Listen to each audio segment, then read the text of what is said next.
कुंती पुत्र धर्मराज युधिष्ठिर बोले कि हे भगवान, अब आप मुझे श्रावण मास के कृष्ण पक्ष की एकादशी की सविस्तार कथा सुनाइए। उस एकादशी का नाम तथा इसकी विधि क्या है?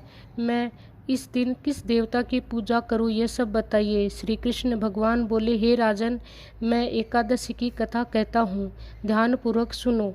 एक समय इस एकादशी की पावन कथा को भीष्म पितामह ने लोकहित के लिए नारद जी से कहा था।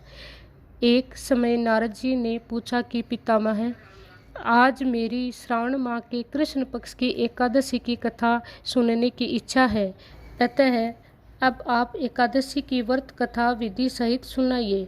भीष्म पितामह नारद जी के वचनों को सुनकर बोले, हे नारद जी, आपने मुझसे यह अत्यंत सुंदर प्रश्न किया है। अब आप ध्यान पूर्वक सुनिए।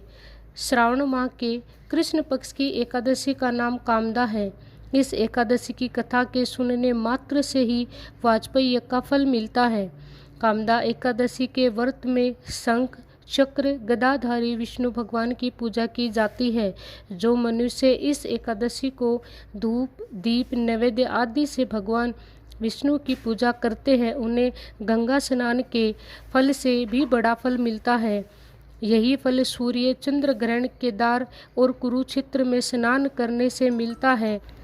श्री विष्णु भगवान के पूजन का फल समुद्र और वन सहित पृथ्वी दान करने और सिंह राशि वालों को गोदावरी नदी में स्नान करने के फल से भी अधिक होता है। वेदीपात में गंडक नदी में स्नान करने से जो फल मिलता है, वह फल भगवान की पूजा करने से मिल जाता है। भगवान की पूजा का फल श्रावण मास के कृष्ण पक्ष की एकादशी के फल के बराबर है। अतः भक्ति पूर्वक भगवान की पूजा न बन सके तो श्रावण माह के कृष्ण पक्ष की कामदा एकादशी का व्रत अवश्य करना चाहिए। आभूषण से युक्त बछड़ा सहित गोदान करने से जो फल मिलता है, वह फल कामदा एकादशी के व्रत से मिल जाता है। जो उत्तम द्विज श्रावण माह के कृष्ण पक्ष की कामदा एकादशी का व्रत करते हैं, श्री विष्णु भगवान की पूजा करते हैं, उनसे समस्त वेद नाग किन्नर पितृ आदि की पूजा हो जाती है। हे नारद, स्वयं भगवान ने अपने मुख से कहा है कि मनुष्यों को आध्यात्मिक विद्या से जो फल मिलता है, उसका अधिक फल कामदा एकादशी का व्रत करने से मिल जाता है। इस व्रत के करने से मनुष्य अंतिम समय अनेक दुखों से युक्त यमराज तथा नरक के दर्शन नहीं करता। कामदा एकादशी के व्रत तथा रात्रि के जागरण से मनुष्य को कुयोनि नहीं मिलती, अंत में वह स्वर्ग लोक जाता है।